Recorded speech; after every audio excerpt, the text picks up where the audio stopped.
Make it so. It's me, Mario! I'm Batman. Strong am I with the Force. Are you telling me that you built a time machine out of a DeLorean? You're a wizard, Harry. And welcome to World War G, episode 153. I'm Troy. I'm AJ. All right. All right. Let's get to our little list here. This is 16 actors who were replaced for shocking reasons. Now, the reason I bring this up is because we're going to talk about it here is Kevin Spacey was recently completely replaced in his upcoming film with Christopher Plummer because Kevin Spacey was getting all touchy-feely with people and didn't like that. So No. And I'm pretty sure that House of Cards might do... I mean, they're going to do the same thing, but I think they're going to just focus more on his wife's character. Yeah. And not so much him. Well, I think they're going to kill him off, aren't they? Really? I think that's what I heard, yeah. Oh, man. Number 16, Kevin Spacey, All the Money in the World. Kevin Spacey's career has always been on a high trajectory, from his Oscar-winning performances in The Usual Suspects and American Beauty, to his searing turn as Frank Underwood in the Netflix series House of Cards. However, it all came crashing down last month when multiple allegations of harassment and assault, dating back 30 years ago, were leveled against the actor. First, Netflix fired Spacey from House of Cards and also dropped the biopic Gore from its slate, in which he played Gore Vidal. But the biggest shock to his crumbled career was director Ridley Scott's announcement that he was replacing Spacey in his upcoming film All the Money in the World, which centers on the kidnapping of J. Paul Getty's grandson in the 1970s. Wearing facial prosthetics, Spacey played the miserly billionaire in the completed film, but now Christopher Plummer will step into the role in reshoots. That'll be pretty peculiar to put his Yeah, face because on it. they're not stalling it. I mean, No. it's coming out December 22nd. It's got the same release date and Yep. everything. So I'm going just to be curious. You Yeah. know, for morbid curiosity, I'd want to see how they do this. Number 15, Sean Young, Dick Tracy. Sean Young started a career with a bang in the 80s. Starring in films like Dune, Stripes, and Young Doctors in Love, and she totally steamed it up with Kevin Costner in No Way Out. But her biggest claim to fame was her pivotal role as a replicant Rachel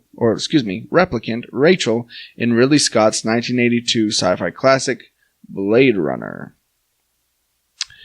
Young was all set to play Tess Trueheart in Warren Beatty's 1990 Dick Tracy, but was fired after only a few weeks of filming. She claims it's because she refused Beatty's sexual advances, but Beatty has denied that. Glenn Headley stopped... sorry, I'm having issues here. Glenn Headley stepped in to play the part instead. Yeah. So then every time I saw that actress, I was always like, oh yeah, but it's her from Dick Tracy. Yeah. I never knew her name. And I never knew tell her you any name. of the other films she'd been in. Yeah. I never knew her name until, seriously, she recently passed away. Yeah. Yeah. And it was like, oh, Glenn Headley died. I'm like, who's that? She played Tess in Dick Tracy. I'm like, oh, that was her name. Oh, I feel bad. Number 14, Stuart Townsend, Lord of the Rings. Talk about a bummer. Irish actor Stuart Townsend, whose most notable role was playing the vampire Lestat in 2002 The Queen of the Damned, along with once being Charlize Theron's boyfriend, was originally cast as Aragorn, not Aragon, that's the Dragon book, in Peter Jackson's The Lord of the Rings trilogy. We know it's hard to imagine anyone else but Viggo Mortensen. Townsend went through extensive training and prep work for the role, which would have certainly catapulted him into fame. If we're being honest, Townsend could have probably pulled it off, but Jackson thought differently. A few days before shooting was to commence, the director believed the actor looked too young for the part and replaced him with Mortensen, who became Aragorn we know and love. I couldn't see anybody else besides Viggo Mortensen. Mm-mm. Yeah. And, okay, that is kind of crazy. As volatile as acting careers go, even the last couple of days, they can be like, we just don't think you're right. You can do everything. I mean, I'm sure you get like a nice chunk of change for having done, just the training. But still, man, that would be quite a blow. That would suck. Especially going and like watching those films and how successful they were and how they like won Oscars and be like, oh. The video games that like followed just everything. Oh, yeah. Stuart Townsend's just like, oh, just kill me. Ugh. It'd be one thing if it was Aragon, Yeah. Number 13, Crispin Glover, Back to the Future sequels. We all fondly remember the quirky Crispin Glover as Michael J. Fox's father, George McFly, in Back to the Future. Unlike the rest of his castmates, however, Glover did not return in the following 2 blockbuster sequels, mostly because he balked at his much lower salary. But that's not what really irked Glover. It was the fact that while a new actor, Jeffrey Wiseman, played the role, director Robert Zemeckis used a mold of Glover's face made during the first movie for the older age makeup as a prosthetic on Wiseman. Coupled with previous footage of Glover, Zemeckis made it seem like Glover was actually in the sequels. Glover ended up winning a lawsuit that now prevents this from happening to other actors. Number 12. Yeah, I really didn't know that he wasn't, in those movies. Well, I thought this for the longest time, in Back to the Future 2, when they were, when it was still the present, I thought that was Glover. Oh, same here. Yeah. And then when they went into the future and he saw old, his parents as older people, I thought that was the different actor. Okay. But I didn't realize that he was not in the film at all. Yeah. Shows how much I pay attention. Number 12, Megan Fox, Transformers 3. I was kind of curious about this movie and what happened. After a few short-lived TV shows, the lovely Megan Fox made her big screen splash in the 2007 Transformers. And a movie star was made. She went on to reprise her role as Shia LaBeouf's love interest and resident tough girl, Michaela Baines, on Transformers Revenge of the Fallen, but then she found herself in a bit of trouble. While gearing up to star in the 3rd Transformers installment, Fox was suddenly fired by Michael Bay and producer Steven Spielberg after the actress made some disparaging comments about the director, telling a British magazine that Bay, quotes, wants to be like Hitler on his sets. Jeez. And that he was, quote, a nightmare to work for. Fox was replaced by model Rosie Huntington Whiteley. Yeah, that brilliant actress, Rosie Huntington Whiteley. Oh, yeah. And if you saw the movie, woo, Oscar winning. Mm-hmm. I mean, say what you want about Megan Fox. I mean, she can act when she wants to. Occasionally. It is there. It is. What was that one movie that she did? Jessica's Body? Yeah. I don't know. I've heard it like pretty good reviews, even though it's kind of... Yeah. No, I've said it before on the podcast, and I'll say it again. Her role in the movie This Is 40 is actually pretty good. She's actually decent in that. Pretty convincing? Yeah. Yeah. So she can do it. It is there, but yeah. I really thought it had something to do more with like Michael Bay and, her having to put out or something. It's gonna be a Kevin Spacey all over again kind of a deal. I wouldn't be surprised if we hear that from Michael Bay, honestly. Yeah. Just saying. Number 11. Jamie Waylett, Harry Potter and the Deathly Hallows. And you're saying, who is Jamie Waylett? Through the Harry Potter series, young actor Jamie Waylett played Crabbe, one of Draco Malfoy's trusted flunkies, and a big lug who loved to eat loads of cake with his best pal Goyle. But in the final installment, Deathly Hallows Part 2, Crabbe was noticeably missing from Draco's entourage, replaced by Blaise Zabini in the books.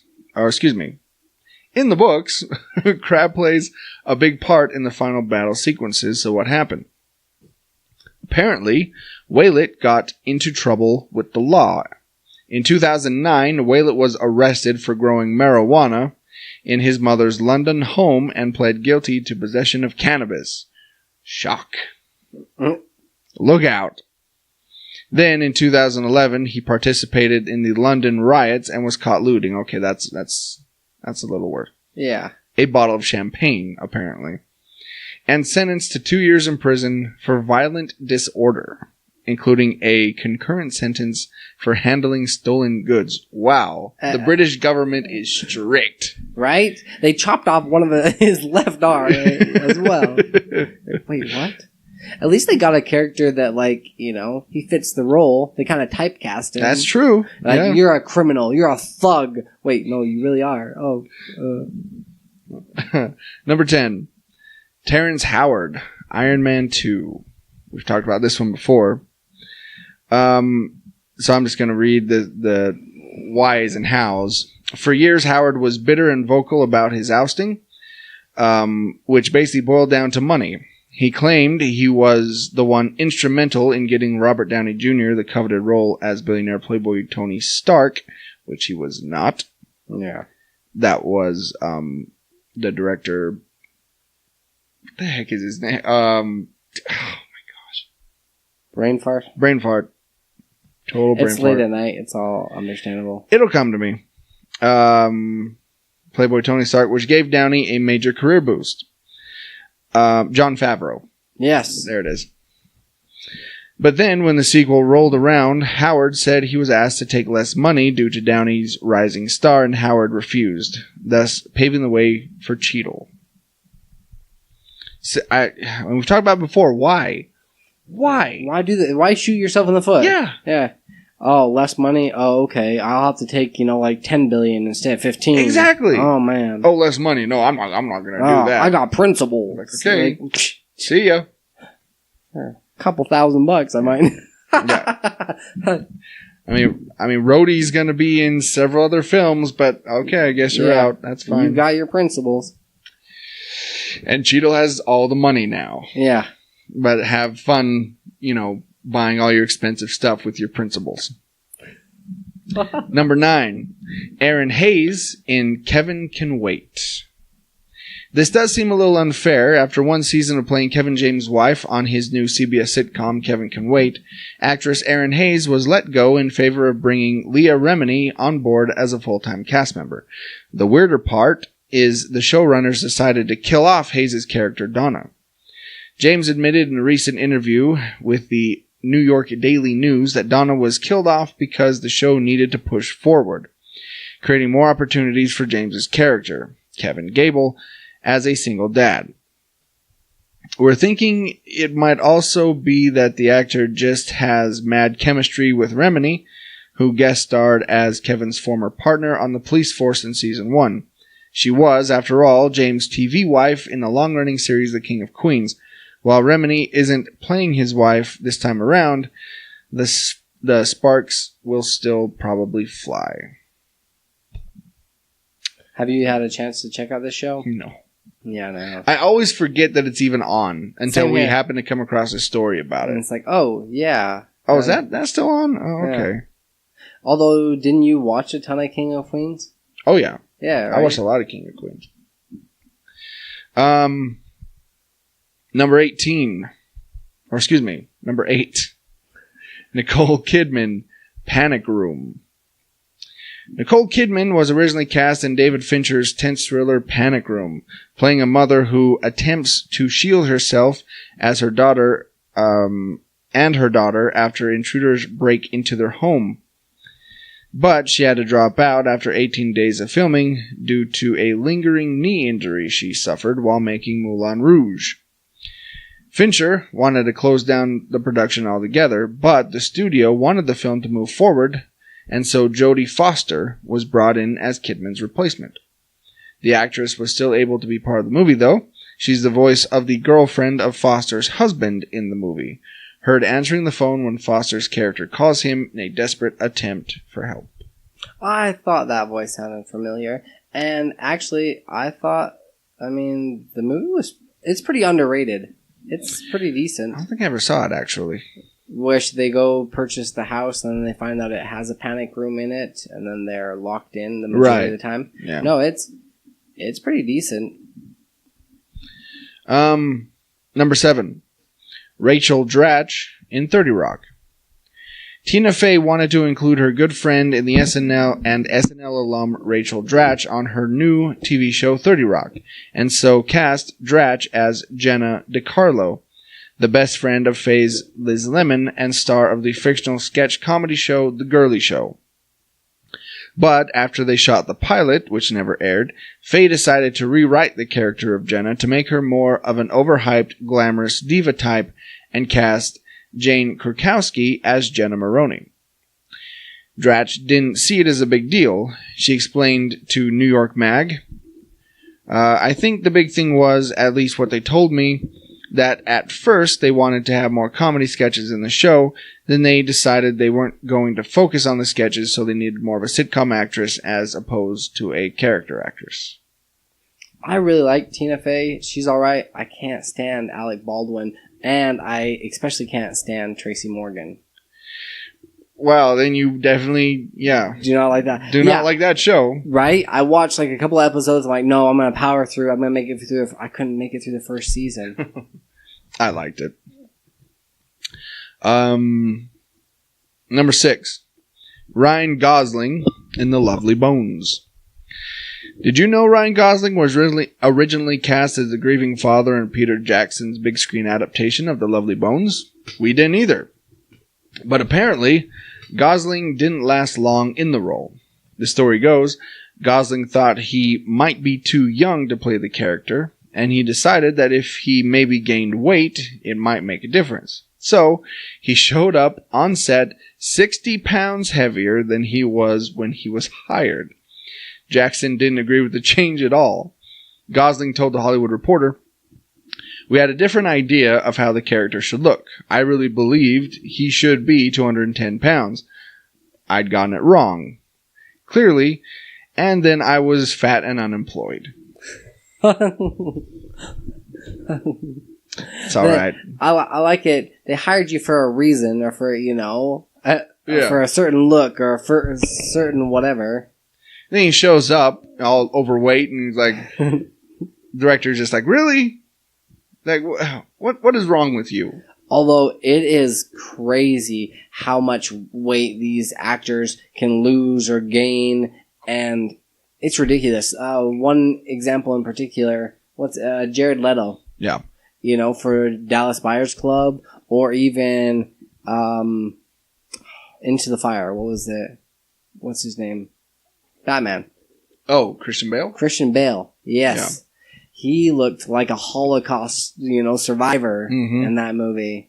It's got to be a strain for them to do that. Well, that's one of the reasons that Tom Hanks, that doctors think Tom Hanks contracted diabetes. Castaway? Is because for so many roles he lost and gained weight. And that just kind of wreaks havoc on your system over time. Right. You can hear all about it in my YouTube video of Tom Hanks. My Celebrity 10's YouTube video. Which we'll be talking more about that later. Number 5. James Remar, Aliens. James Remar has enjoyed a great career as a character actor, gaining notice as the villain in the 1982 48 Hours. Remar has gone on to star in a number of great movies and TV shows. You know what it is? This isn't written very well. Yeah. Like, it's missing words. Yeah. Anyway. That sentence says, and I'll read it verbatim, Remar has gone on star in a number of great movies and TV shows. That's what the sentence says. So I have to fill in the blanks. with a few standout performances, including playing Dexter Morgan's adoptive father, Harry, in the Showtime series Dexter. Early in his career, however, he had a misstep when he was cast as Corporal Hicks in James Cameron's classic 1986 thriller Aliens, but got fired a few weeks into filming. At the time, not much explanation was given for the abrupt departure, except that Remar had to address personal issues, quote-unquote. But years later, Remar opened up about it and admitted he had a terrible drug problem during that time and had been arrested for possession of drugs. Michael Biehn, who had starred in Cameron's The Terminator, took over the role. Number 4, Janet Hubert, The Fresh Prince of Bel-Air. And this is a grudge that continues to this day. Janet Hubert played the original Aunt Viv for 3 seasons of the hit 90s series The Fresh Prince of Bel-Air. But after a run-in with the show's producers and star Will Smith, Hubert was fired in 1993 and replaced by Daphne Maxwell Reid. Hubert has been continually vocal about her firing, pretty much blaming Smith for the whole thing, calling him an immature egomaniac, and claiming he did awful things to her while on the show. Oh, jeez. She also had strong words to say about Alfonso Ribeiro, who played her son Carlton on the show, saying he was a wipe for Smith. Wow. Will Smith was countered. Just a couple of guys who were up to no good. You know. I think they started making trouble in their neighborhood. Yeah. Got in one little fight. Their mom got scared. Said the movement of Auntie and Uncle in Bel-Air. Yeah. Like Will Smith was. Will Smith has countered by claiming Hubert thought the show should be about her and not some snotty-nosed punk who didn't have any experience. Say what? At this point, the 20-plus year feud is still real, but maybe there'll be a reconciliation at some point. Probably not.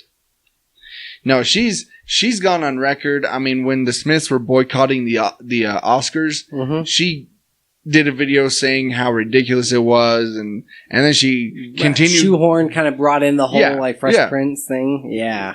And saying, oh, we tried to get raises all together like the Friends cast did, but Will Smith was like, look, my deal is my deal, your deal is your deal, and she just will not let it die.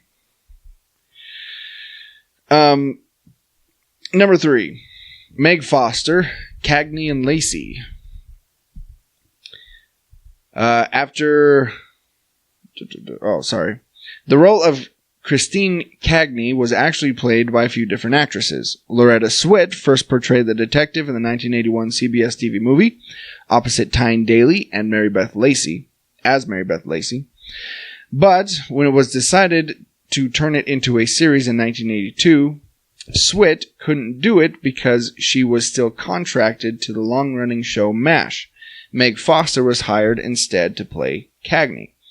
After only 6 episodes, CBS canceled the show due to low ratings, but upon further data, it looked like the show might have a chance. CBS gave it another shot, with one caveat: Foster had to go. At that time, an anonymous network executive told TV Guide that the feeling was Foster and Daly were too tough. That's an issue. The feeling was Foster and Daly were too tough as female cops and came across as lesbians. Oh, jeez. Wow. That wouldn't fly nowadays. An anonymous executive. Deep throat over here. Like, hey. Yeah. On the street. Wouldn't that be funny if they made kind of a spoof on Watergate, but it was like that show? Yeah. That'd be weird. I don't know. They'd give it at least 6 episodes on CBS. Oh, I'm sure they would. They'll throw anything on CBS. Number 2. Harvey Keitel, Apocalypse Now. Imagine Harvey Keitel playing the compromised young Captain Willard in Francis Ford Coppola's 1979 Vietnam War masterpiece Apocalypse Now. Not easy, right? Apparently, Coppola had asked a number of leading men at the time to play the part, including Steve McQueen, Al Pacino, and Jack Nicholson, but settled on Keitel after he impressed Coppola in Martin Scorsese's Mean Streets. Several weeks into production, however, Keitel butted heads creatively with Coppola over Willard's passivity in the film and was given the boot. Martin Sheen stepped into the role of Willard, heading into the heart of darkness to find a monster, and clearly embraced the character. That's one thing that like throws me off is when these actors, butt heads, and we've heard it like in a couple of times in this, is they'll just think, no, I know better. I know better. And it's like, okay, this director's got envisions it a certain way, I can see the execs and the producer butting heads more than I can see like actors and them. Because I'm like, we're just paying you to portray this character how we see fit. Like, look, this is my movie. Yeah. I'm making it the way I want. If you want to throw in like here and every once and again, maybe ad-lib a couple of lines, go ahead and try that out. Yeah. We'll let that fly, but I don't know. No, you are wrong. This is the way the character should be played. Yeah. All right. Well, see ya. Okay. Number 1, Charlie Sheen, 2.5 Men. Charlie Sheen's very public, epic, and winning meltdown in 2011 was quite the spectacle. This picture they got is pretty awesome. Yeah. It actually started in late 2010 when Sheen was arrested on domestic violence charges against then-wife Brooke Mueller and trashed a hotel room. The producers of Sheen's hit CBS show 2.5 Men were concerned, but mostly stuck by the actor, putting the show on hiatus so Sheen could enter rehab.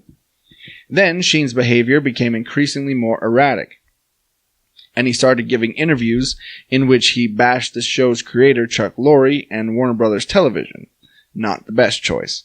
The suits decided to scrap the rest of the season, which only incurred more wrath from Sheen and more outrageous statements. The actor's relationship with his bosses became irreparable.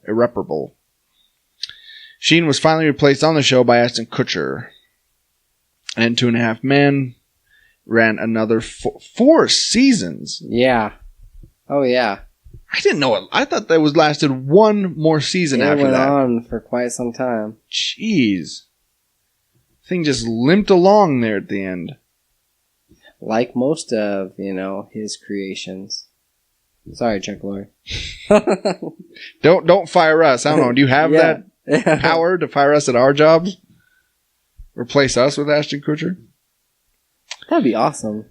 Like, now filling in, it's like, this is World War G. I'm Troy, and I'm Ashton Kutcher. You're like, oh, man. Like, oh, crap. Chuck Lorre fired AJ. All right. Let's take a break. And when we come back, we're going to talk some news. Yes. We got Rainbow Six and some Super Mario, Chris Hemsworth, and Inhumans. Oh my. So we'll be back right after this. On the historic streets of Ogden, there are 2 kinds of people, readers and non-readers. Here's where you can find their stories. Booked on 25th Street, located at 147 Historic 25th Street, Ogden, Utah, 84401. Yeah, stop by and say hi to our friend Marcy. You can pick up a new or used book, or you can sell your own used books. That's right, you can get 10% store credit on what they can sell the book for. Stop in and say hi, or call them at 801-529-7720. You can find them on Facebook at facebook.com/bookedon25th, or you can email them at marcy@bookedon25th.com, or visit their website, bookedon25th.com. Be sure to tell them that World War G sent you. Now back to the episode.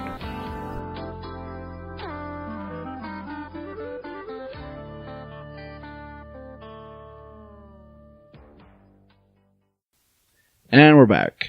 So we've got some breaking news in the Rainbow Six. Beep, beep, beep, beep, beep, beep, beep, beep, right? Just dropped today. They said a third year of Rainbow Six Siege content has been announced to run in 4 quarterly seasons, beginning January 2018. And this news actually might get me to start playing this game again. I'd kind of lost interest and moved on to bigger and better things, but I might give it a chance. It says, as normal, with the 2 new operatives per drop, the new maps along the way. But there's going to be something unusual, dun dun dun, to kick it all off. A cooperative event called Outbreak. This sounds like it could be a kind of a zombie mode, as it ties to Biohazard and Quarantine theme of Season 1, Operation Chimera. The 2 new French and Russian Biohazard specialist operatives coming with it. Ubisoft said during a panel this weekend, we'll be fighting against something that you might not totally expect. And after watching kind of the teaser trailer on it, it really does look like it's going to be a zombie mode. Yeah. Which they've done in the past with some of these other, Call of Duty installments. They've always had like a zombie mode that you can...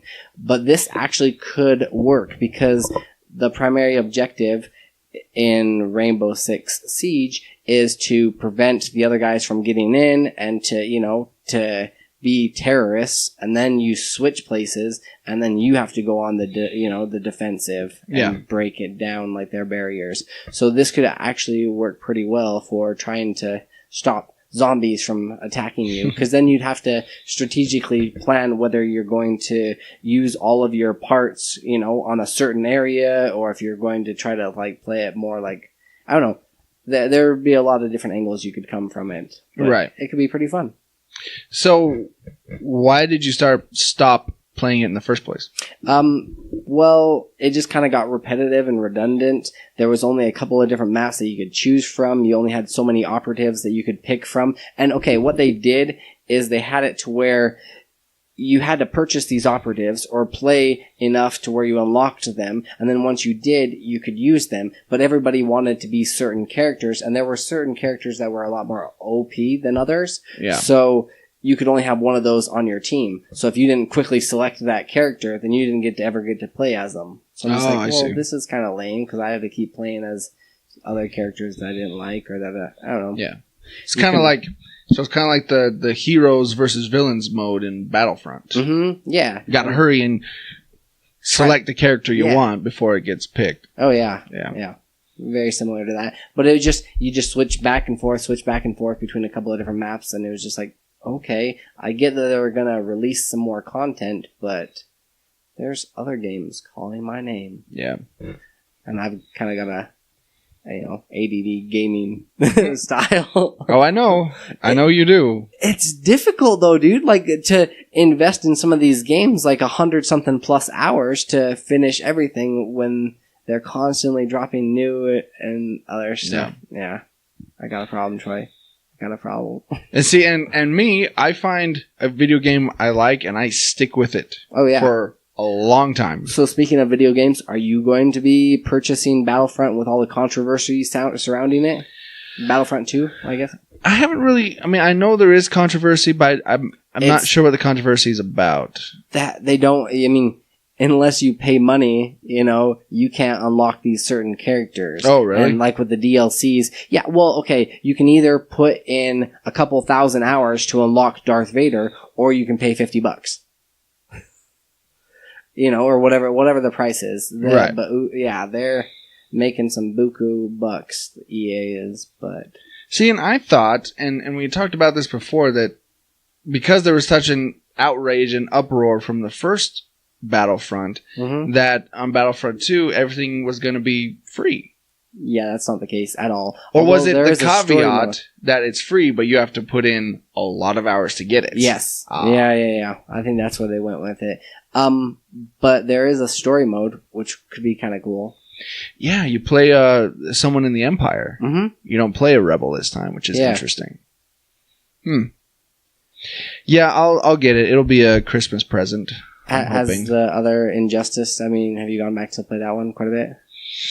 No, not really. Not yet. Once the Ninja Turtles come out Yeah. for download, then yes. Or what about when Mario and Luigi come out for download? Just kidding. That would be an interesting choice. Yeah. Speaking of Mario, and I don't want to say that, we were Right? well.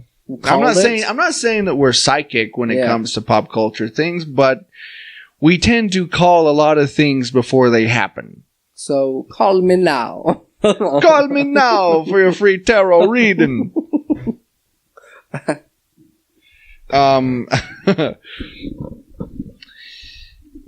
The next Super Mario movie will be animated, which we said should happen several episodes ago. It makes perfect sense. We've said it like time and time again. TMNT was way underrated, and it was pretty awesome. So why not make a decent Mario movie that way? Nintendo, one of the biggest video game companies in history, hasn't bothered with movie adaptations for almost 25 years, since the failure of 1993's live-action Super Mario Bros., starring Bob Hoskins, John Leguizamo, and Dennis Hopper. There's been little to no interest in trying it again. Rumors have circulated in recent years about deals with Disney or general plans for big-screen versions of its properties. But we're now on the verge of something real happening, and it involves the Mario brand. According to the Wall Street Journal, Nintendo is nearing a deal with Universal Pictures and the animation studio Illumination Entertainment, makers of the Minions, plus recent hits Sing and The Secret Life of Pets last year. Universal announced its theme parks would be adding Nintendo-based attractions as Super Nintendo World, and Mario and other characters from his games will be a big part of that. There's even been hints of a Mario Kart ride, so doing a movie with Universal makes sense. It also makes sense that an animated feature is the way to go with Super Mario Bros. In order to get everything right, Nintendo has already had more success producing Mario cartoons on the small screen over the years. Older fans might not be as interested in a movie geared towards kids. So, the challenge would be to attract both young audiences as well as the nostalgic and ongoing grown-up gamers. Those of us who are disappointed by the live-action movie are now on in years and will want to seek out the new effort as potential justice for the beloved characters. Just as long as they, pun intended, don't resort to just toilet humor. Right? Yeah. Because I could see them doing that and just overplaying some, certain run-on jokes, and it would be kind of stupid. But one of the things I really liked about Sing is the huge cast that they got involved. They had some really top-tier big celebrities. Yeah. So they could totally do that with this Mario movie. Anybody you'd like to see in particular play Mario? Me. Yeah?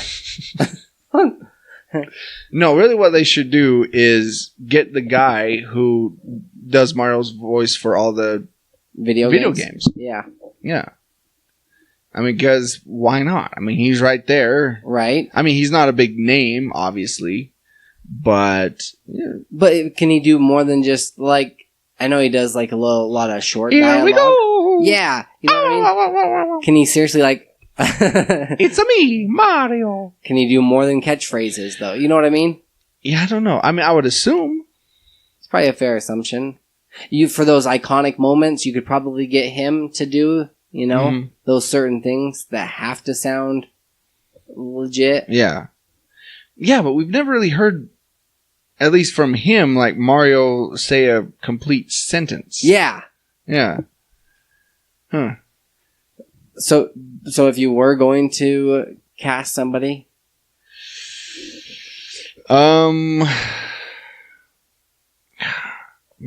That's hard. Because you kind of want him to have a New Yorker accent, right? Yeah, but you wouldn't want to go too stereotypical New York, or on the other side, too stereotypical Italian. Yeah. I don't know. Maybe like man, I don't know. That's hard to. We might have to throw It's hard out to to pin it like our down. listeners. Yeah.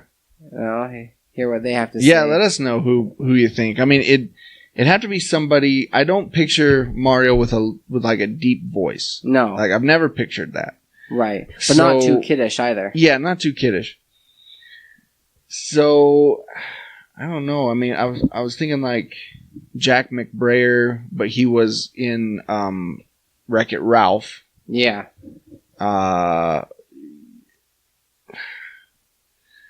Zach Galifianakis, perhaps maybe. Tom Hiddleston. Tom Hiddleston? Yeah. I don't know. He's good with accents. yeah. I don't know. Maybe even go to like famous voice actors, you know, go to like Jim Cummings or, Yeah, you know, Rob Paulson. Maybe not Rob Paulson. But, you know, somewhere in that group. Find somebody there. I don't know. worth a shot. Yeah. I look forward to it. I'll see it. Speaking of actors, when a loved one dies, friends and family commemorate them in a way that celebrates their life. In the case of Thor Ragnarok, Thor's loved one was his hammer, Mjolnir. Actor Chris Hemsworth feels his character's pain, so much so that he took to Instagram and posted a fitting tribute for his gone but not forgotten weapon. In this video below, we see just how important the hammer of the god was to the god. It would be a touching tribute if it weren't so freaking funny, and keeping with the goofy tone of the hit movie. And I actually wanted to go ahead and play this. Before you do, I like how it says, In Memoriam Mjolnir, the beginning of time to 2017. Mm-hmm. I thought that was funny. All right, you got it there. The goddess of death destroyed your hammer like a piece of glass. My hammer. Mjolnir, I call it. It's quite unique. It was made from this special metal from the heart of a dying star. Every time I threw it, it would always come back to me. I could harness lightning, make energy blasts. And when I spun it really, really fast, it gave me the ability to fly. You rode a hammer. No, I didn't ride that. The hammer rode you on your back. No, I used to spin it really fast. It would pull me off the Oh my god. The hammer pulled you off. ground. It would pull me off the ground up into the air and I would fly. Sounds like you had a pretty special and intimate relationship with this hammer, and that losing it was almost comparable to losing a loved one. It's a nice way of putting it. Yeah. That was pretty dang. I don't know. I thought it was pretty fitting and pretty funny. On behalf of, from us here at World War G, rest in all those tiny pieces, Mjolnir. Our thoughts and prayers are with you, Thor, Right? in this time of great sadness. I'm going to change my Facebook picture to Mjolnir. That sounds appropriate to me. I think it should. Isn't that what you always do with tragedies? Send out thought and prayers and then Yeah. change your profile 'Cause you picture? can buy a lot of, you can buy a lot with thoughts and prayers. Mhm. Yeah, that is funny though. I like when actors do that when they Kind of embrace their character. embrace the and- character and just run with it. Do you see him picking up another weapon? Or that being... I mean, are they going to have another installment? We've talked about this movie before, but are they going to have another installment? Or do you think that's kind of the end of the Thor franchise? I think that might be it, honestly. I don't know where they would take it after that. Perhaps I think it'll have a little bit something to do with Infinity War. Mhm. He's got to keep his people safe. Yeah. And he's also trying to, stop... I mean, he wants to save Earth, but he wants to protect his people, and he's kind of torn, perhaps. Mhm. That'd be an easy way to go with it. But, I mean, there are other hammers out there. Yeah. Are other hammers that have been made. Stormbreaker is one off the top of my head. that was wielded by Beta Ray Bill, who was supposed to be in Thor Ragnarok, but got cut. I was very upset. Although, you do see his face on the outside of the building. Yeah. We see all the big carved faces of the champions and everything. Hulk's up there at the top.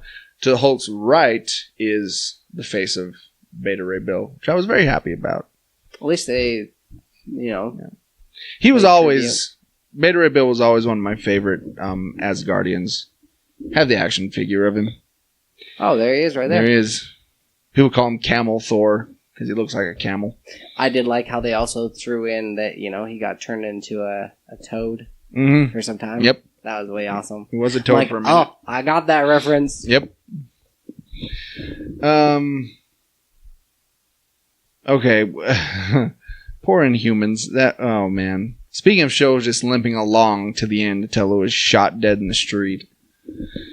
Inhumans didn't get the season 1 finale bump it hoped for, making a season 2 for the Marvel Comics based series that much less likely. According to TV by the Numbers, the finale garnered 1.9 million viewers and a 0.5 in the 18 to 49 demo.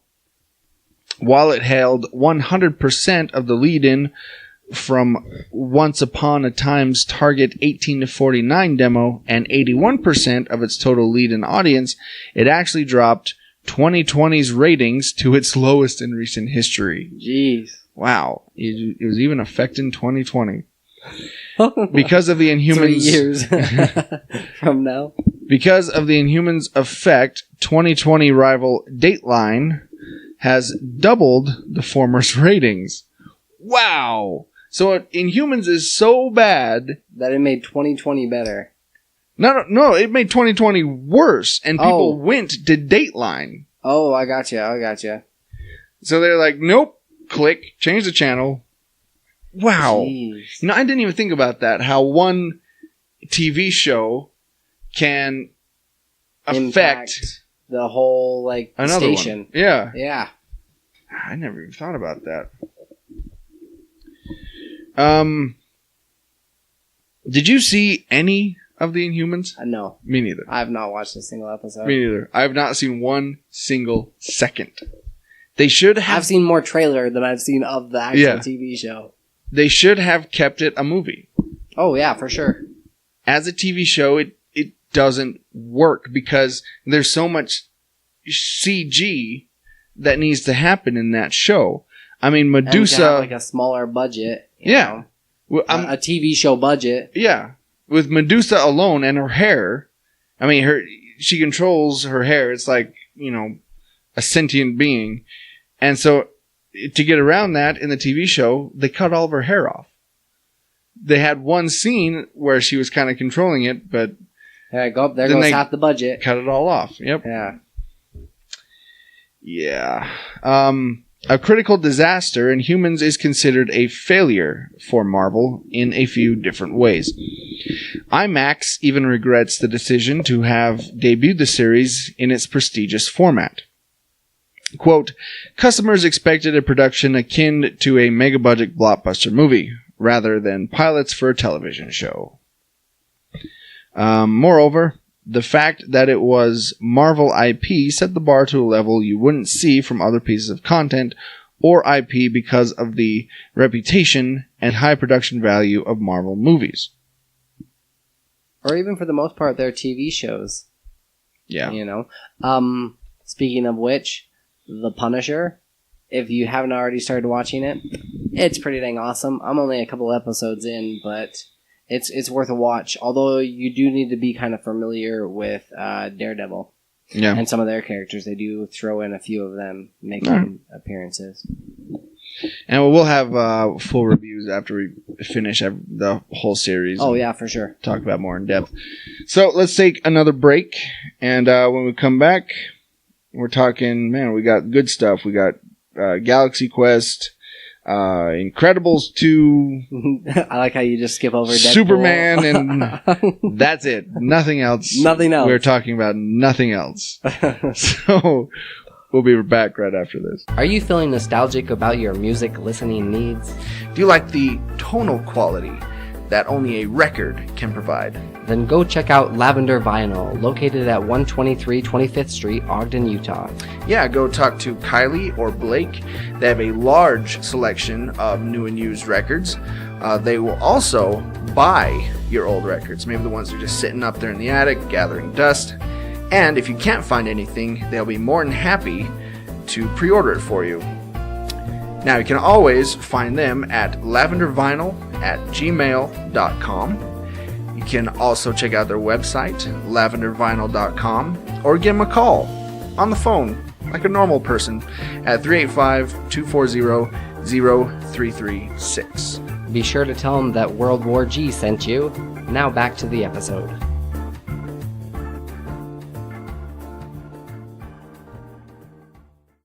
All right.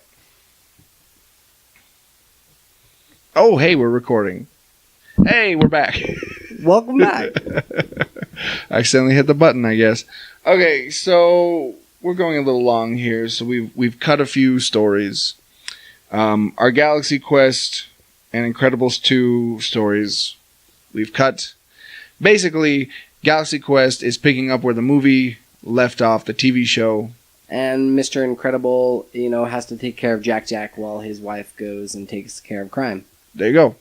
In a nutshell, right? In a nutshell. So, I guess we'll... You're like, we cut those stories to hear this? Yeah. Oh, geez. Right. Okay, bear with me. Yeah. It'll be good. Okay. One of the great joys of Deadpool is his fourth wall breaking persona. Mm-hmm. Yes. Sorry, I won't comment. Go ahead. It means he can pretty much show up anywhere, and promotional campaigns for Deadpool 2 is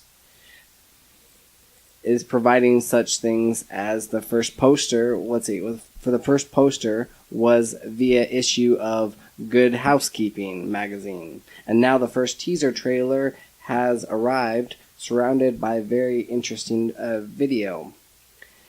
There's a bit of actual footage from the film embedded in here, including new looks at Deadpool himself, Negasonic Teenage Warhead, and Deadpool's old buddy Weasel.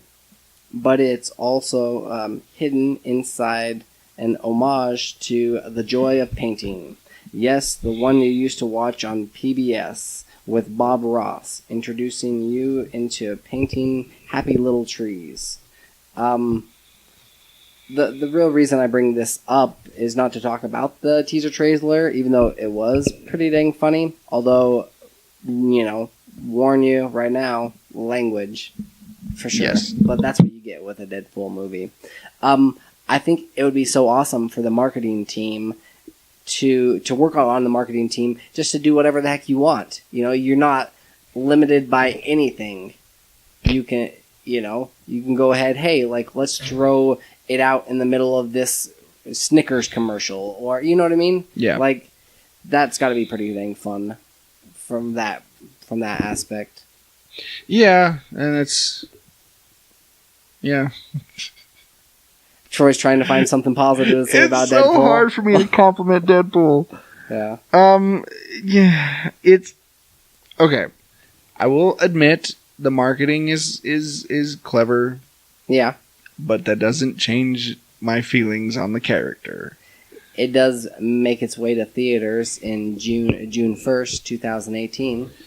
Yeah. The poster is up at my theater that I work Is it really? at. Yeah. Yeah. Yeah, it's there.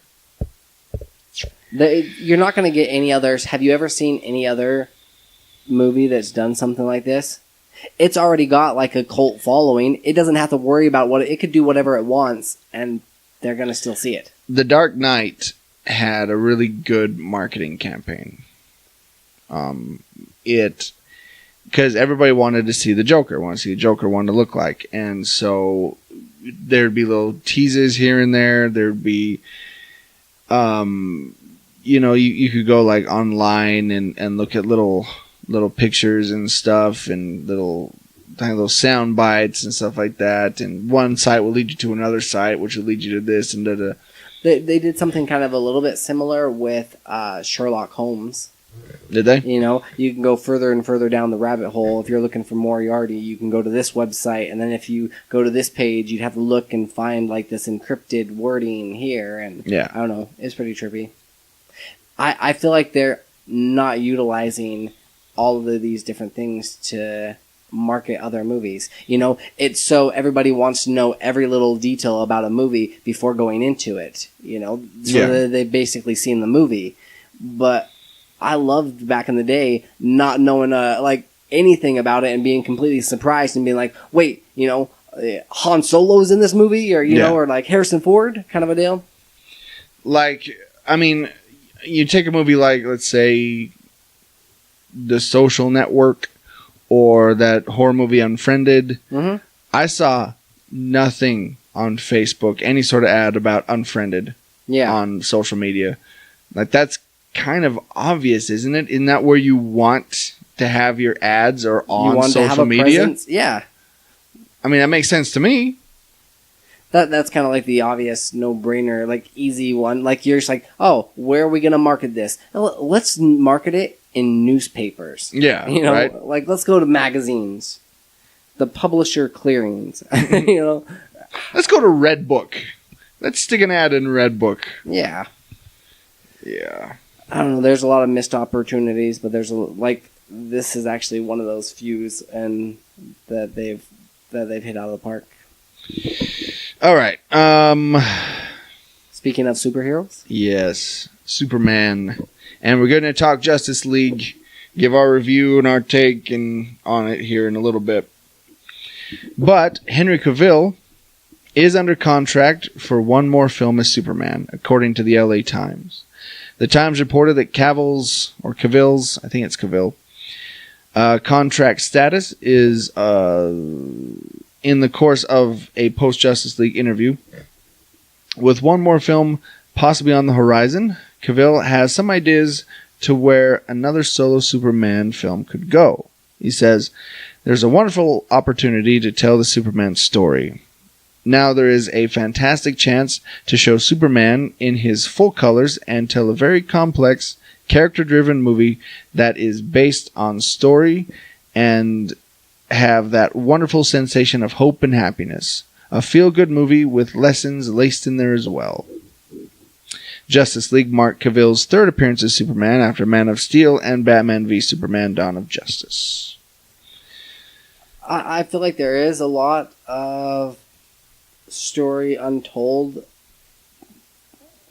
but I don't know what direction they would have to go because they're still trying to tie. The difficult part is you're trying to create this universe, and you want to tell like a standalone solo movie, but you still have to somehow shoehorn in other characters or other and plot I mean, points. We compare it all the time. I mean, and Marvel does that brilliantly. Mm-hmm. You know, they have these solo films, but they manage to tie it all together by adding maybe a cameo here, something like that. And I think Superman could do the same. You could have like I don't know, a Superman and Cyborg movie, or Superman Aquaman, or maybe not Superman Batman again. That didn't quite work. No. Let's throw Wonder Woman in. We haven't really seen any connection between Superman and Wonder Woman yet. One of my favorite scenes in in Justice League, and we'll get into it, is Superman and Wonder Woman going at it. Fighting. Yeah, that was pretty sick. But yeah, but that would be kind of a cool team up. Look forward to it. Yeah. I mean, and if they are following the new 52 books, which kind of seems like they are, they could have a romance, but who knows? That would be, in all senses of the words, a power couple. That would just be super. Yeah. From one universe to another, on paper, Universal's plan for a dark universe, a franchise built out of various monster films properties, seems like a potentially solid idea. The studio planned to revise some of cinema's classic horror films, setting them in an interconnected universe like Marvel's superhero franchise, and potentially reaping the benefits of a box office smash after box office smash. However, after The Mummy debuted to disappointing reviews and lower than expected ticket sales, the two writers in charge of the franchise have departed, and Universal is reportedly reevaluating the Dark Universe future.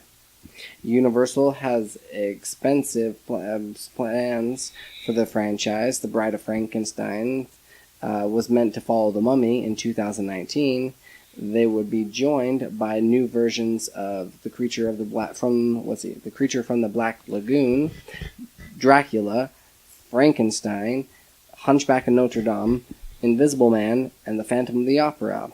Those plans seem to have stalled in October. Universal put Bride of Frankenstein on hold, and today, well, this was last week, the Hollywood Reporter says Alex Kurtzman and Chris Morgan, the architects of the franchise, have moved on to other projects. Kurtzman is focusing on his work on CBS, Star Trek Discovery, while Morgan is still with Universal on its Fast and the Furious films. Yeah, it's dead. It's dead. Like Frankenstein's monster, it's dead. It is. And it should stay dead. You think so? You don't think it would be kind of cool to see, like, the Phantom of the Opera or Bride of Frankenstein? Go ahead and do those movies. Just don't worry about the universe aspect of it. Yeah. You know, don't worry about tying all the characters in. Do them standalone. Yeah. Yeah. Just do standalone monster films. That would be fine. You know, get your big stars in there. Get your Tom Cruises and your Johnny Depps and that sort of thing. Fine, but just make them solo. Make it so that you could put them together as like a box set, perhaps, but make them separate. Leave the universe building to superhero films. Yeah. Anywhere else, it's not going to work. You know? I'm trying to think any other form that you could do it with. Video games? Yeah. You've got the main character, in video games. It's not really like they're doing tons of crossovers. Yeah. I mean, look what happened with Alien and Predator. They tried crossing that. Freddy versus Jason. Right? You know, I mean, horror films are campy enough where that could fly. You know, those slasher films. Yeah. You know. The slasher universe. Yeah, the slasher universe. The boobs and blood universe. Yeah. But yeah, other than that, it's just the building universe thing. It's just leave it to the superheroes. It's done. They've got it. Leave it alone. Right. You know. All right. Let's see. Shall we take a quick break? Or you want to? Let's just go into it. Yeah. Since we've been talking about Justice League, we might as well, we've both seen it. Yes. I've seen it twice. You've seen it a couple times. Yeah. I've only seen it once so far. But yeah, let's talk about it. Let's give our reviews. Let's discuss what we like, what we didn't like, where they possibly could go from here, all that good stuff. Alrighty. So, obviously Justice League is the long-awaited question mark. I don't know who's been waiting for it, at least in with these people, but we have it anyway. And it has Ben Affleck as Batman and Gal Gadot as Wonder Woman. Spoilers, Henry Cavill Which it back wasn't. as Superman. Man, that was the worst kept secret ever. Oh, yeah. And it didn't even help that they put his name in the opening, credits. Yeah. They dropped his name like it was a third name in. I'm like, okay, you're trying to keep it a secret. But He's there. All right. Wasn't there other movies? I was talking to one of my friends earlier today.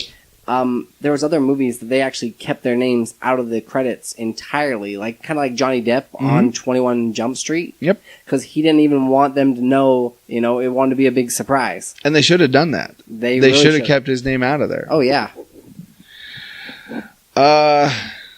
So the basic premise of this movie is there is a creature from Apocalypse named Steppenwolf that comes to Earth, and he tries, or his goal is to get these three mother boxes. The Tesseract. Wait. I mean, more or less. Get these 3 mother boxes together, form them into one, and then that will basically bring destruction. Turn Earth into Apocalypse, basically, making the way for Darkseid's return. Yeah. Not even return. He hasn't been to Earth, I don't think. For Darkseid to come to Earth. Which he kept saying, which is kind of strange. He kept saying, like, referring to Mother. Yeah. Well, I mean, because he's talking about the Mother Box. I mean, that's what they're called. Right. But it was weird that he kept saying Mother. All right. Alright.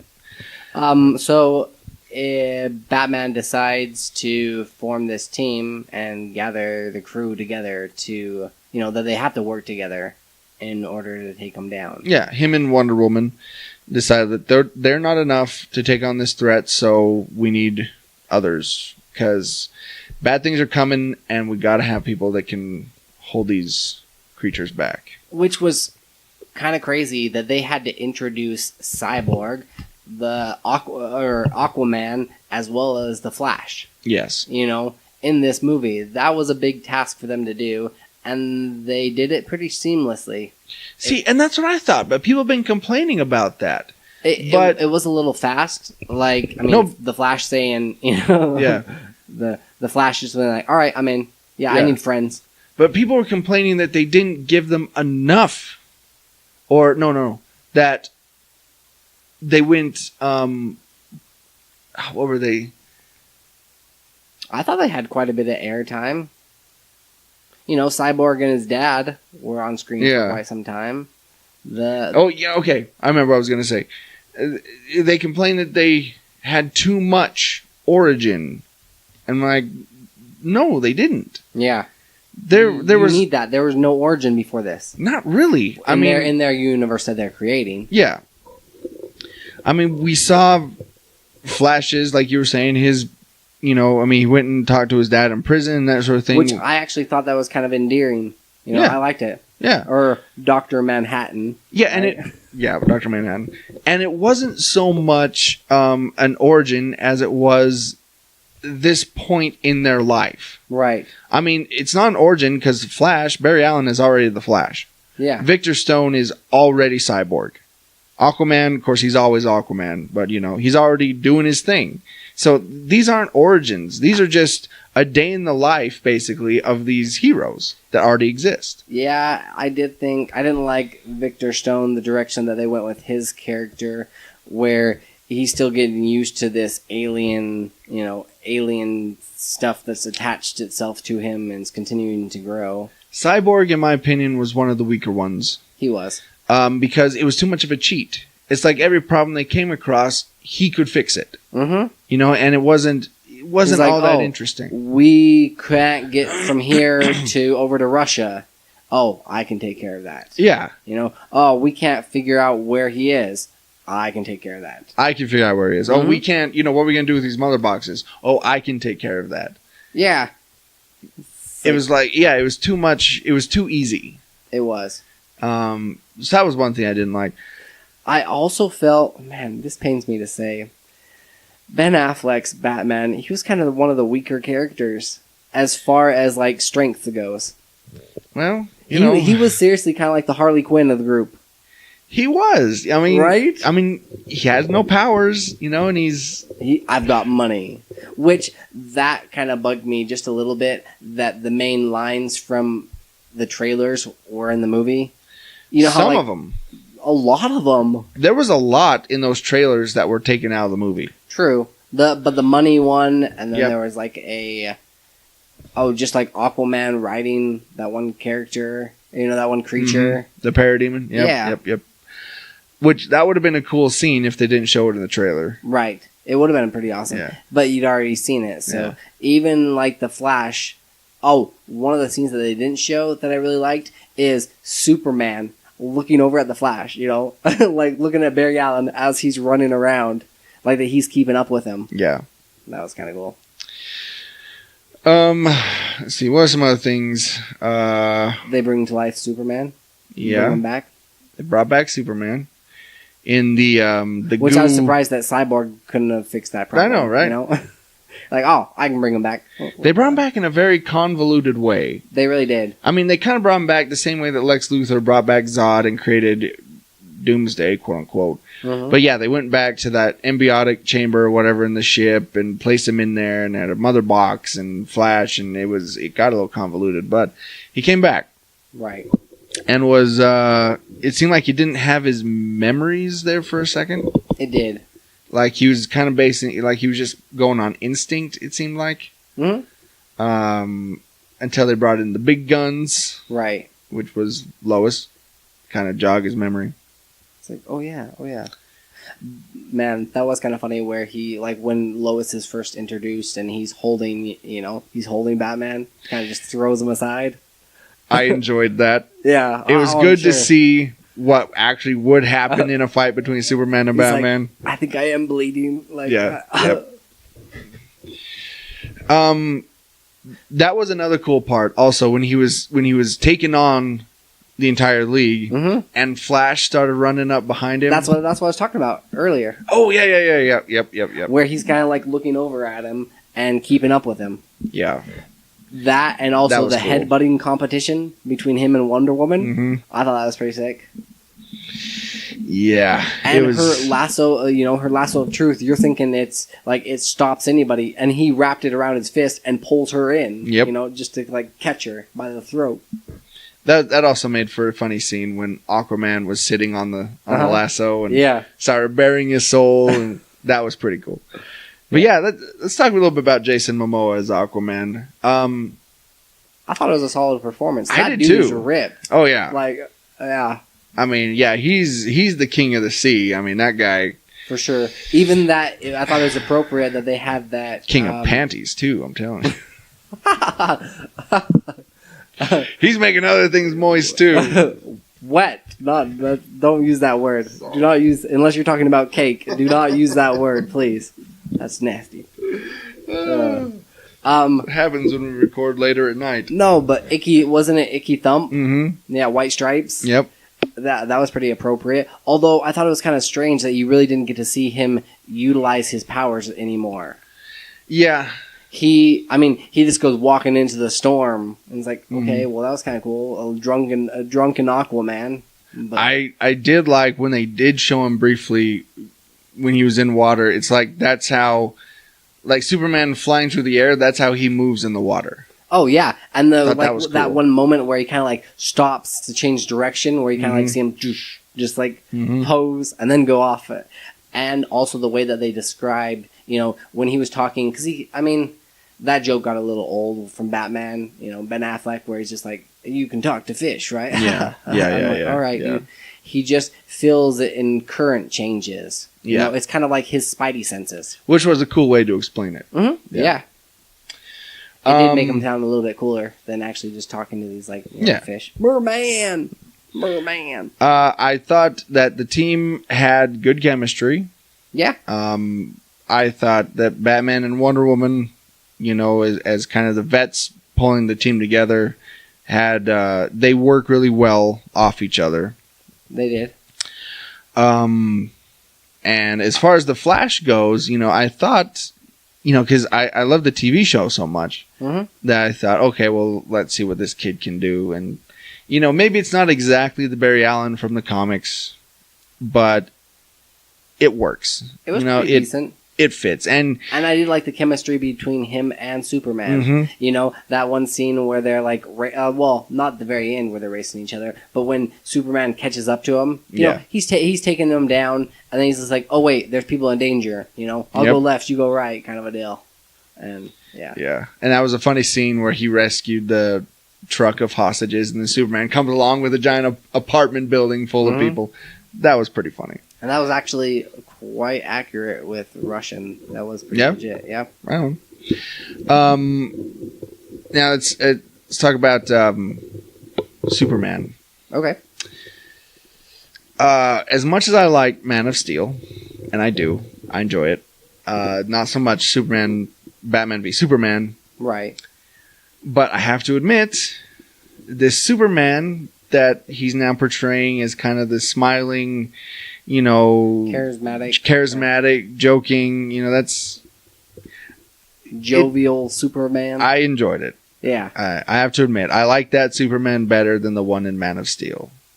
This brooding, kind of making him darker than what he really is. Yeah. That was good to see. That was refreshing to see. So perhaps, like Cavill was talking about, if they do that, they got to make him happier. They got to make him not quite so dark, more of like a beacon of hope. Yes. Than a light bulb of death.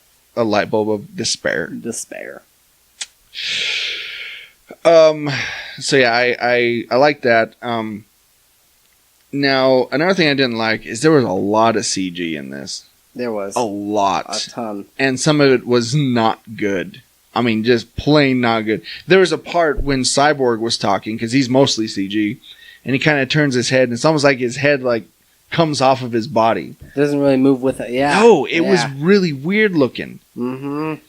And there were times where you had Henry Cavill, as his mustache shows up. Yeah. As the actor, and then all of a sudden he's a CG puppet. Just like one frame and then the next he's CG, and it doesn't look good. No. That was my one complaint. The CG was not that good. And truthfully, I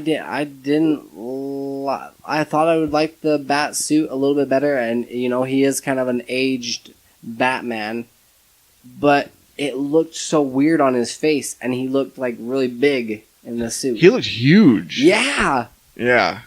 Like that second one he put on was like massive. His fat bat suit. Yeah, he was Fat Bat. Yeah, he was Fat Batman. Let's see, what else? That's why I think that if they did a standalone Batman, quote unquote Batman, it's got to be like Batman Beyond, where he can just sit back in a chair. Yeah. Mentor him. Be his voice in his ear. Yeah. Critics aren't liking this movie. They're loving Thor. But they're loving Thor. But we were talking about this before. Yeah, but the audience seems to be enjoying it. Mm-hmm. And we were talking that maybe critics have kind of rose-tinted glasses when it comes to Marvel films. Because I would say Justice League better than the first two Thor movies. Yeah, agreed. And we were looking at this up before. What were they sitting at Rotten Tomato-wise? Like 60 and 80? Dark World was at 66. Mm-hmm. And then the first Thor was like at 77, 78, somewhere around there. And this one? And then Justice League? Yeah. That's at 40. And Thor's sitting at a mighty, 98? Yeah, Thor Ragnarok is around 96, 97. Jeez. Yeah. But, social media has killed the movie star. It has. Yeah. That should be a song. Yeah. I think if social media was not around, Justice League would have done really well. Mm-hmm. And it actually did do well. It made $96 million, which, okay, by today's standards, maybe it's not great, but that's still a lot of money. That's a ton of money, yeah. And that's just here. I don't think it's even opened internationally yet. So, I mean, it's nothing to sneeze at. It's going to make its money back, yeah, for sure. But unfortunately, with the age of social media, everybody's a critic. Mm-hmm. And, if you hop on Rotten Tomatoes and see that it's at 40%, you're not going to want to go see it. No. Where I can guarantee you that there are movies that you saw as a child that Rotten Tomatoes has probably ranked 30% or lower, but you think is good because you just went and enjoyed the film. Right. You didn't have all these negative reviews swirling around in your head and that sort of thing. Which actually as sadly, as much as I'd hate to say it otherwise, it does impact you and affect you because you've only got so much time and you've only got so much money and you want to pick and choose and you got to be choosy nowadays. So that's why just listen to us, guys. Yeah, exactly. We'll point you in the right direction. Exactly. We'll never steer you astray. Let's see. Anything else on Justice League? Do you want to? The only thing that I would say is I would rank them like so. I'd go Wonder Woman, Justice League, where am I sitting? Let's see, Suicide Squad, and then Batman v Superman. Well, I guess you got to throw Man of Steel in the mix, huh? I'm gonna say Man of Steel's at the bottom. I know you don't like Superman, but give us some credit. Okay. It would go to Wonder Woman. Yeah. Justice League. Yep. Then for myself, Suicide Squad. Then Man of Steel, perhaps, and then Batman v Superman. Yeah, I'm pretty close to that. Okay. For me, it'd be Wonder Woman. Yeah. At the top. Justice League. Okay. Man of Steel. Yeah. Suicide Squad. Okay. This switched. Yep. And then Batman v Superman. That's all of them, right? I hit all of them. I think. Yeah. Yeah. Yeah. So out of 5 mother boxes, Sure. what would you give it? I'm gonna give it a solid 3. Really? Yep. 3 mother boxes. There's 3. I'm at probably 2. Okay. Honestly, I mean it's Only not 2? horrible. Yeah. What were you sitting at with Wonder Woman? You did say this was the second one. Think I was. I think that's true. Maybe. Okay. Let me reevaluate here. I think Wonder Woman I gave it. So you mean like everything else is under 3.5? Under a 2? You just said the Man of Steel is now like at a 1. That's true. All right. Let me reevaluate. Be consistent here, Troy. Let me reevaluate here. Yeah. Maybe I'm being a little overly critical. 2.5, perhaps, because I think that's what you were at with like Man of Steel. Yeah. There were some positive let's put it 2.5. takeaways. Let's put it from 2.5. And I'm saying I didn't like the movie. I did. I enjoyed it. Yeah, that's still a solid rating. That's right in the middle. Yeah, let's do 2.5. Okay. All right. Speaking of reviews and critics, you've got a bone to pick, huh? I do. I have a bone, and I'm about to pick it now. So I've talked about it a little bit. I have a YouTube channel that I've been doing for a while now. It's called Celebrity Tens. Yes.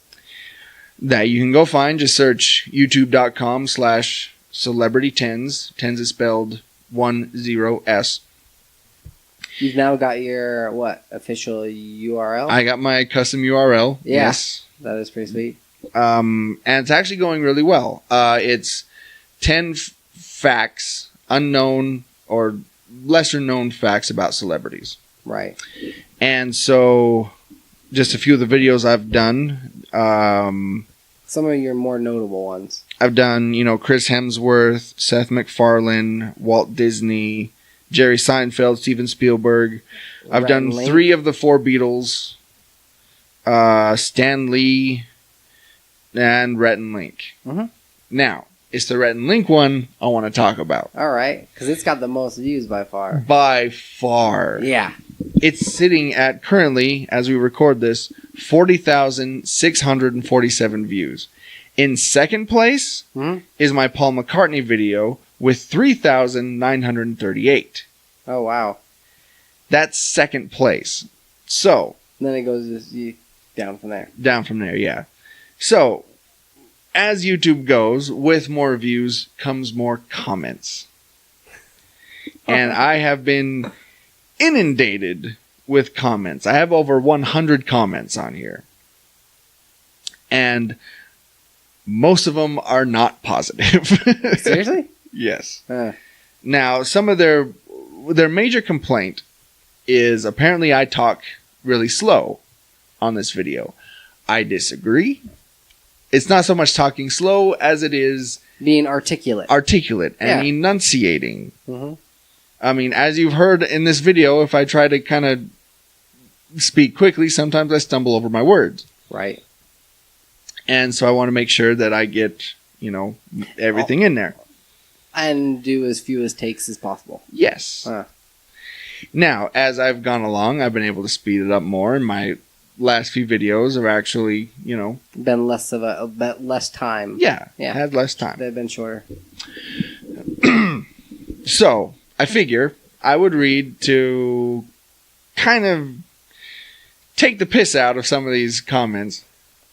Read them.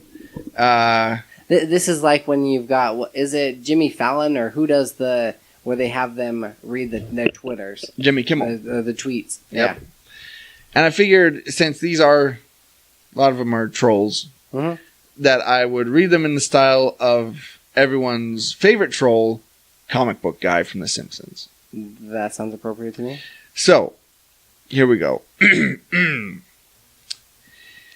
Spade said, "Speed on 1.25. You'll thank me later." Dave H. "Play this at 1.25 speed. You'll actually get through it." Crystal Delancey: "It was a fairly pointless video. Everything mentioned any mythical beast would know. And we are the only ones watching this. I did enjoy the old photos, though." See, she kicked me and then gave me a compliment. It's a double-sided, remark. Yeah. "I put it on 1.25 speed and it sounded normal." So apparently you have to put that one on 1.2. I don't know. Where's another good one here? Here's a good one. "You're just reading the stuff from their book." Book, or their, spelled THERE. Oh, their nice. Book. No I. Now, I had to comment on this one. Normally I just comment, "Thanks for watching." Right. Because you clicked on it, ha ha ha, I win. I get the credit. But that one I had to comment a little bit, and I said, actually, if you notice, my video was uploaded several months ago, long before their book was ever published. Yeah. Thanks for watching. Did she reply? No. Oh. This one. "They didn't go to NC State, they went to Campbell." So again, I had to comment from their wiki that no, they went to NC State. Any reply? Nope. Silent. All silent on the Western Front. Now, one thing I do have to concede to is I did pronounce a town wrong. One of them is from Macon, Georgia. I pronounced it Macon, and people got on me about that. A lot of people got on me about that. It's not Cavill, it's Cavill. Yeah, right. Here's a good one. From Ricardo Palmer. Ooh, this is gonna be good. "Whatever you're doing with your voice to make it sound dramatic makes the video almost unwatchable." You're listening to his voice, though, huh?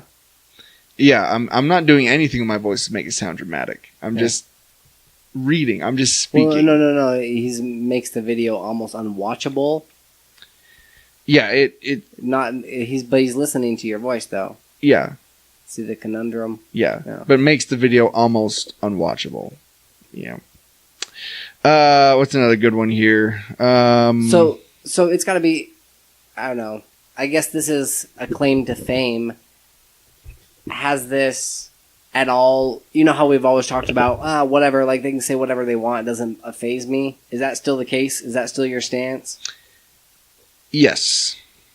I have been very tempted though to just go on here and just rip these guys a new one, but that would drive people away. Right. That's why I've only been putting things for watching. This one, can, period, you, period, talk, period, any, period, slower, period. Why, yes, I believe I can. And you know, I don't know, Don't hold back, Troy. Don't hold back. It did bug me there for a little bit. But once my views started going up and once the watch time started going up, the watch time in minutes is at 163,012 minutes. Which I did the math. It's about 2 months, I think. Or maybe that was all my videos combined. Anyway. And so...